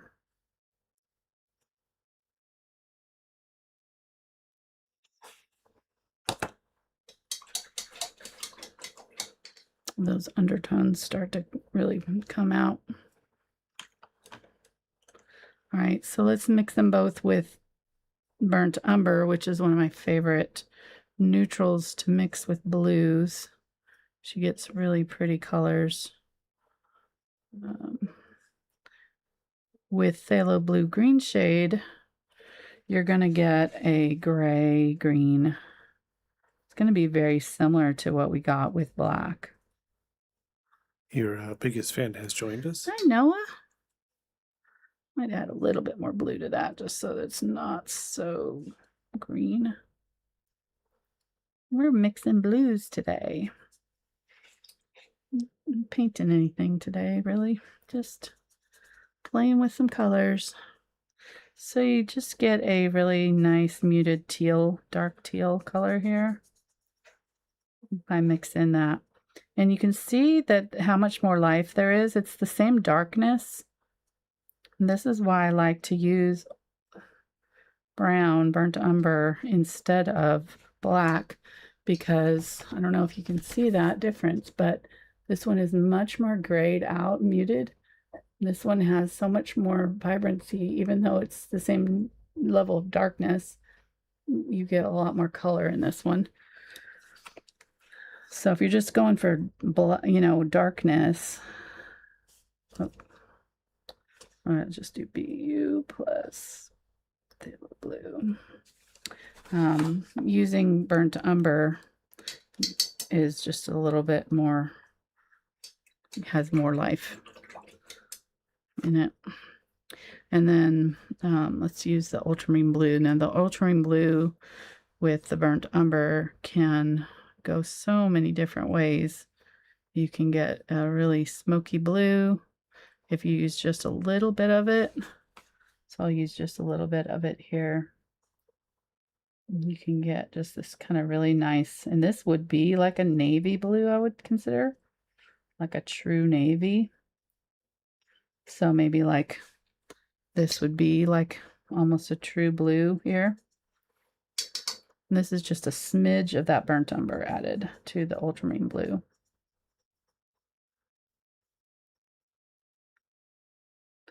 You're getting this. I'm getting some area there that wasn't mixed.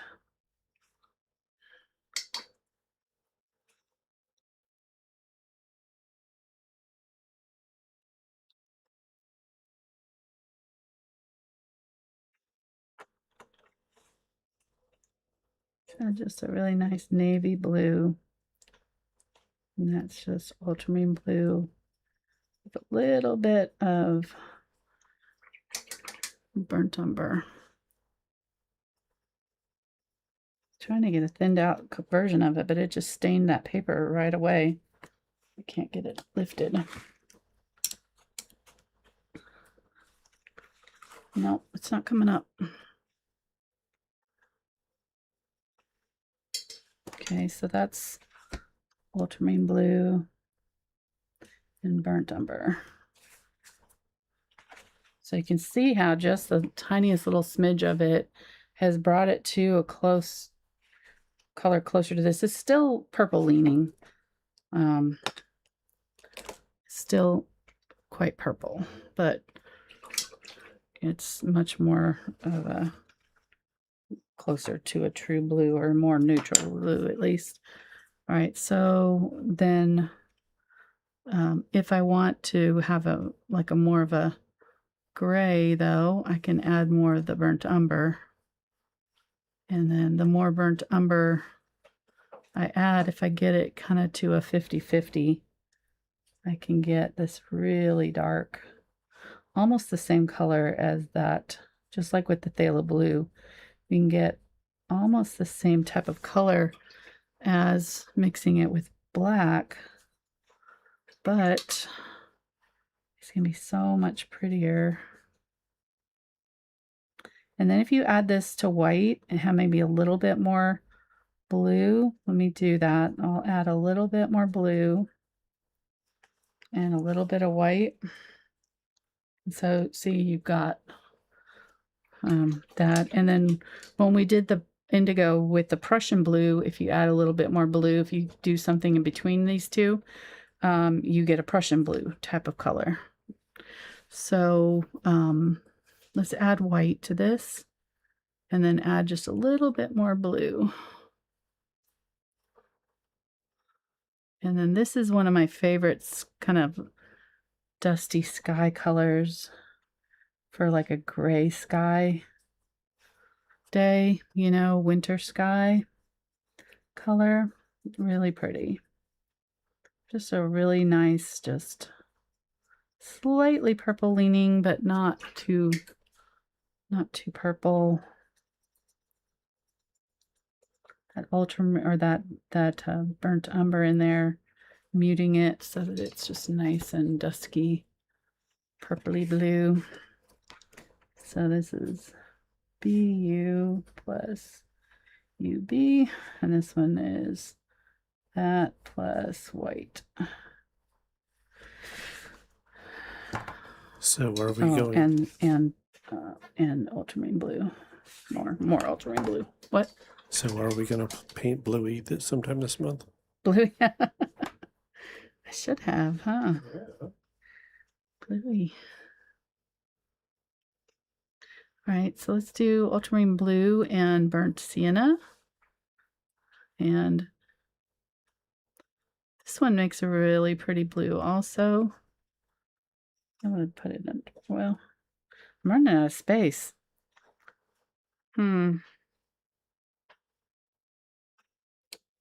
Well, I'll put it under here. I'm not leaving myself room to do any more later on in the month, but that's okay. How are we on time? Okay, we've got 5 more minutes. So we're seeing it's pretty close to the ultramarine blue with the burnt umber. Burnt sienna with the phthalo blue mixed teal, and we mixed that when we did our teal swatches, if you want to see that color.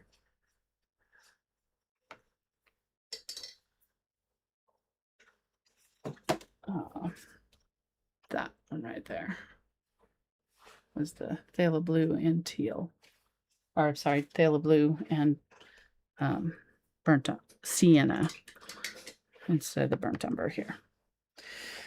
Oh my goodness. When I try to go fast, just ultramarine blue plus BS. Burnt sienna. Plus BS. Burnt sienna. And these two are pretty close. You know, if I wanted to get them different, I'd maybe add more of the burnt sienna. But you can see that you get a good gray either way. So, all right, let's mix up some of the greens with these and some of the purples with them, and you can see the difference between the two blues. So the ultramarine blue with our yellow is going to make a muted green. Still going to be pretty vibrant, but it's not going to be nearly as vibrant as the phthalo blue. So it's going to be a little bit more muted just because the purple tones in the ultramarine blue counteract the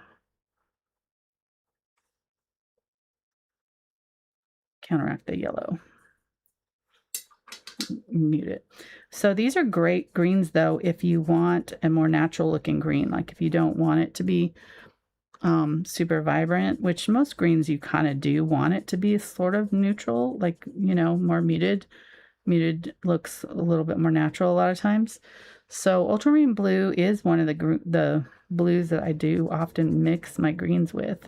especially when I want a kind of more middle of the road green there. So that is Ultramarine Blue and Cadmium Yellow Light, KYL, or CYL, KYL. All right, now the difference here. This is a green leaning blue, phthalo blue green shade, and a green leaning yellow, phthalo or cadmium yellow light. You're gonna get a super vibrant, super saturated yellow green, yellow green, sorry. I can't talk. My brain has left the building. Everything is kind of swimming right now, so just trying to get stuff on the page here.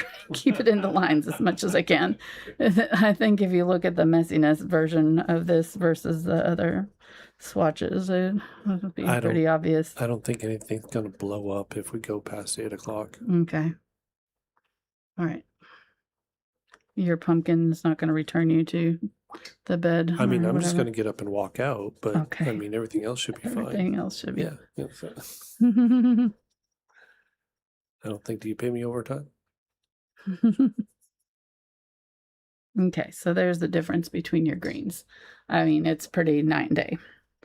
Phthalo blue and cadmium yellow light. And the more yellow you add, the more of a like a green gold you can get. Like if I add a little bit more yellow and like a tiny smidge of like a burnt sienna.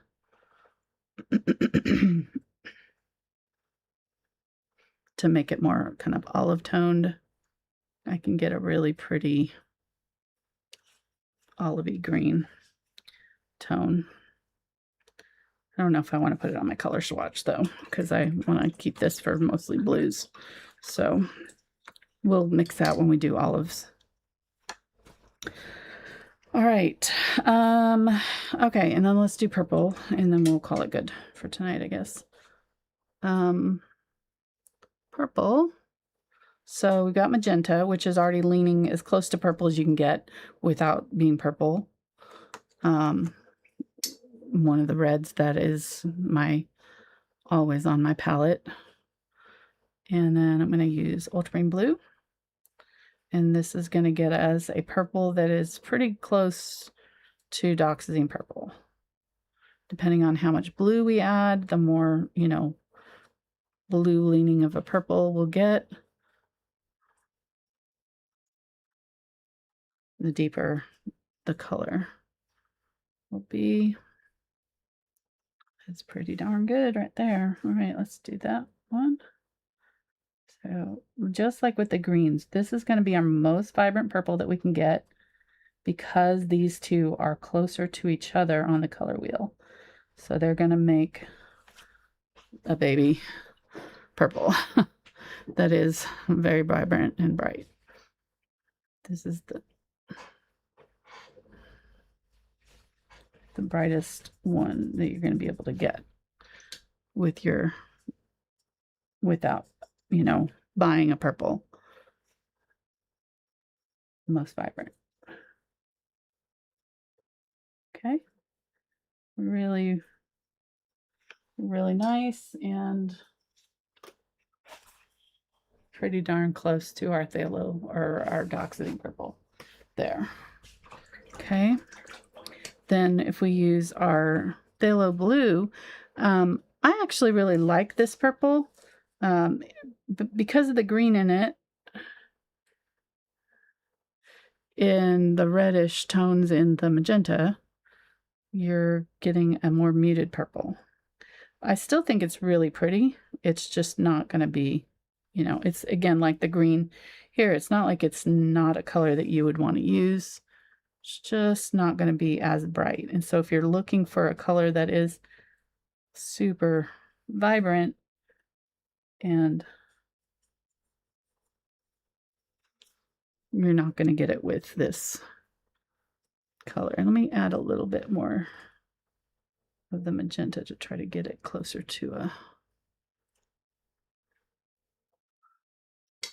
similar tone. There we go. So you can see it's a really pretty purple. Still really nice. And so really either one of, I would say, like if you're just going for one color of blue, I don't think either one are gonna steer you wrong. You can still get a pretty decent purple there. I often have said that Phthalo Blue would be the one that I would choose over Ultramarine Blue if I could only choose one if you had magenta with it, because you can use just about any yellow with the magenta, like a India yellow hue or a cadmium red or a cadmium yellow medium, like a more orangey yellow with the magenta gets you a decent orange. And then when you add the magenta to the Phthalo Blue, you're going to get a really nice purple. And then with the Phthalo Blue, with just about any yellow, you're going to get a really bright, vibrant green. So this one is Phthalo Blue plus magenta, Quin Magenta. And this one is Ultramarine Blue plus Quin Magenta. All right, I'm going to call it quits there for tonight. And we have 3 more swatches, spaces to mix in later. 4 spaces. Oh, yeah, 4. Okay. Should we do something here? Okay. Open. Oh, I did want to. What did I wanted? Oh, I wanted to mix these two together. So I wanted to show you what you get. This is what I do when I want just like a true blue. So I'm going to mix the Ultramarine Blue and the Phthalo Blue together. And this is why I have both of these on my palette, because if you mix these two together, you just get a really pretty, like just neutral, true blue. Not leaning one way or another. That looks pretty close. Right there.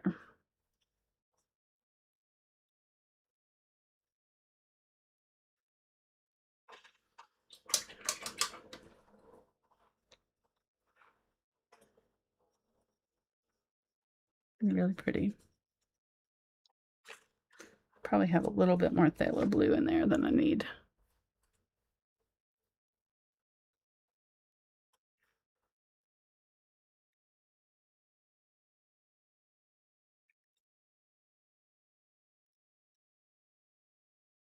Here we go.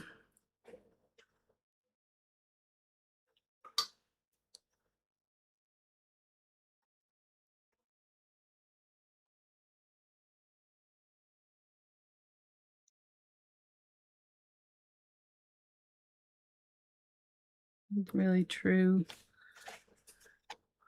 blue. So that's those two together.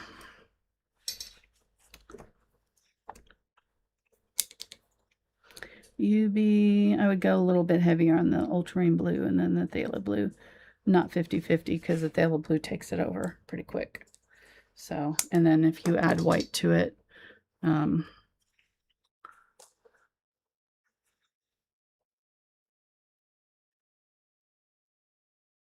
can see just a really good like neutral blue, not leaning too far either way. Okay, I'm gonna call that good for tonight, and then I'm gonna open up the Don't forget. I won't. Right there. Okay, so for those who've been following our series here, I don't even know why I bought it, but I just saw these little videos that they were opening up these on Instagram.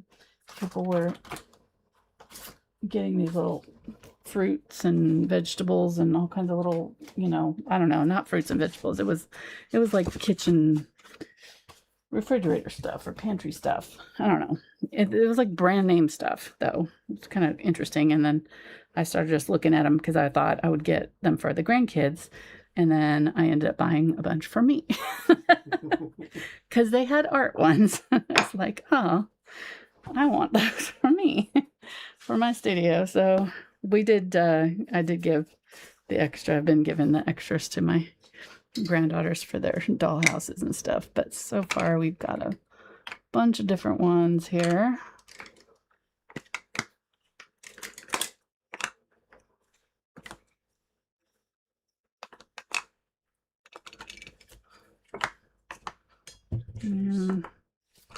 So we'll see if we get something new.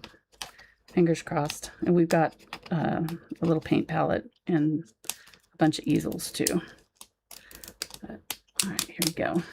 And these are Zuru brand. I am not being paid sponsor. Zuru can call me if they want to sponsor these. I'd be happy to take their money, but because I've already spent a bunch on these. Send more. They're not cheap. Send more ornaments. Send more. Yeah. It's fun. They make it fun though. They make it hard to get in. So you got two layers there, 3, and then you got to open each package here, and then you get to put them together too after you open them up. So, all right, let's see. That's the painting. That's an easel. Just open that up so you can see the parts it comes in to put it together. It looks like this when you get it done. Cute. So there's our easel off to the side there. Painting. So that's the little magnifying glass. Get one of those with everything.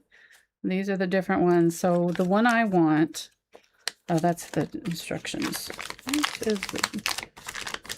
Or is it? Does that show all the, no, that's the instructions for the thing. I thought that was a, oh, there it is. It's under the thing. So these are the ones I would like to get. I still want to get like a Degas. We've gotten most of these. I want the Starry Night. I really want the Starry Night. We've gotten, I haven't gotten Mona Lisa yet. I do have Van Gogh. I'd like to get the sunflowers, right? No, we have the sunflowers.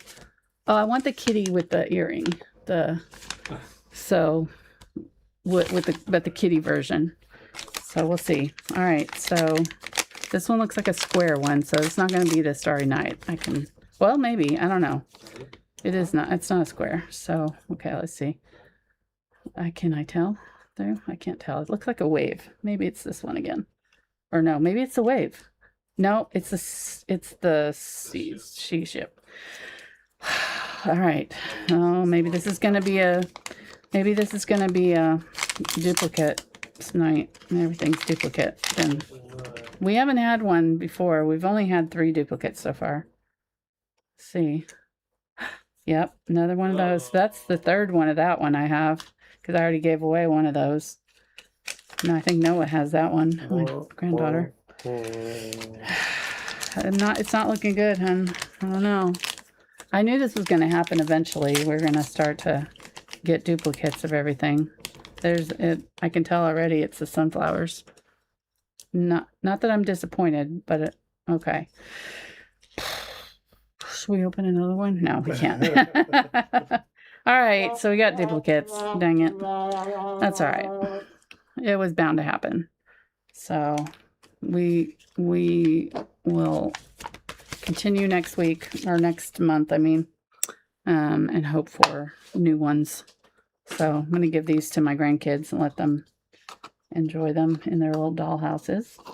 And so it's a win-win. I mean, everybody's happy. Maybe not me as much, but I do get the joy of seeing them enjoy them. So it is fun. Yeah, Amelia immediately took hers and ran into the playroom and set it up in the her dollhouse. Yeah. And it's just immediate. Yeah, she was Yes. She was like, yes, I know what to do with this. So, so we got a few more here that they can have. We've been splitting them between the two granddaughters. So, all right, that's it. Thank you guys so much for hanging out with us and doing blue swatches tonight. And hope you learned something about blue. Hope you have a little more confidence maybe when you're picking your colors, working with blue. That's the whole idea behind these swatching videos. And yeah, I think we'll be back next week with, I think I scheduled my bird one first. I usually did the flowers first, but I think I scheduled it off this time. So I think we're doing the bird next week. So yeah, so say a little prayer that I can see next week. Still, now I have both eyes done and they're both acting up a little bit. So everything's a little hazy. Still healing up. It'll get there. I've been told. But thank you, everybody, for your amazing support. Yes. Hanging out with us each week. Yes. You guys are definitely family. Yeah, for sure. For sure. Leave a thumbs up, like, subscribe if you haven't already. We're really glad that you hanging out with us tonight, everybody. And thanks to our patrons who support us on Patreon. And if you want to see all of my tutorials, every single one that I have on YouTube and for patrons, Thankful Art is the place to go, thankfulart.com. And then you go to the tutorials section. If you're an existing patron, you can log in there and you can download all of my traceables and things. So all of the tutorials that I do have traceables where you can download them, print them out, and use them to paint along.